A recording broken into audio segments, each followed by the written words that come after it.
महेश मांजरेकर दिग्दर्शित पुन्हा शिवाजीराजे भोसले हा चित्रपट सिनेमागृहात प्रदर्शित झालाय आणि गुगलवर या चित्रपटाच्या प्रदर्शनाच्या तारखेसंबंधी सर्च केल्यावर मला हे सापडलं। चित्रपटाच्या प्रदर्शनाची तारीख पुढे ढकलण्याची तयारी चालू होती वाटतं। आणि हो, हा चित्रपट मी शिवाजीराजे भोसले बोलतोय, या चित्रपटाचा सिक्वल, प्रिक्वल किंवा दुसरा भाग नाही।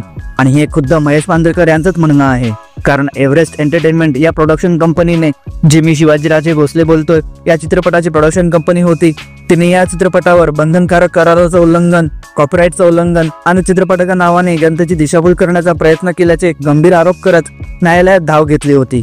पण मुंबई उच्च न्यायालयाने हे सर्व आरोप खंडित करत या चित्रपटाच्या प्रदर्शनाला मान्यता दिली।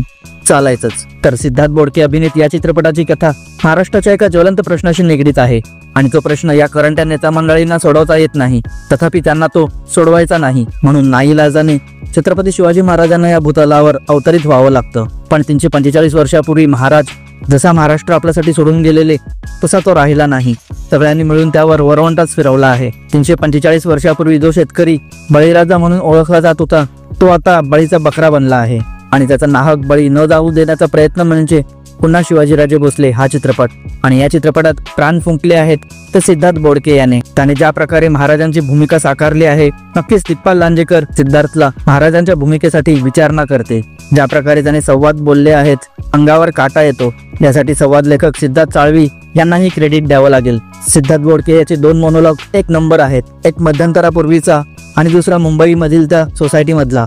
टाळ्या शिट्ट्या नक्कीच पडतील या मोनोलॉगवर।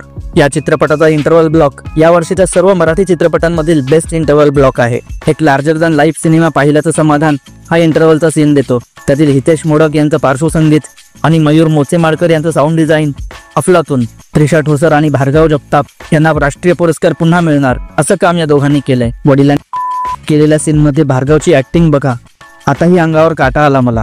टपरीवाल्याकडून मोबाईल मागतानाच्या सीन मध्ये त्रिशाच्या चेहऱ्यावरचे हावभाव कित्येक अभिनेत्रींना लाजवेल। विक्रम गायकवाड पक्का आमदार शोभतो। सिद्धार्थ जाधव मात्र मला खटकला, त्याला बघताना भीती वाटण्याऐवजी हसूच येत होतं।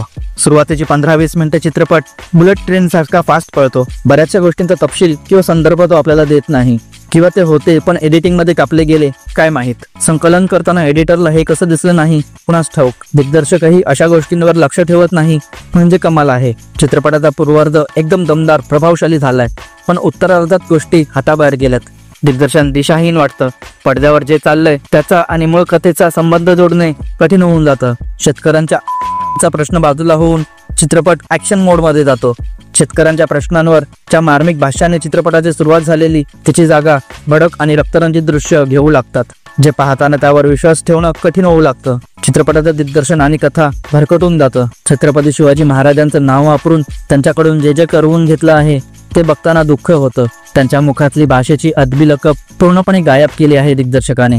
जर तुम्ही चित्रपट पाहिला असेल तर अमोल कोल्हे किंवा चिन्मय मांडलेकर यांची लकब बघा आणि सिद्धार्थ बोडके याची लकब बघा, फरक वाटतो की नाही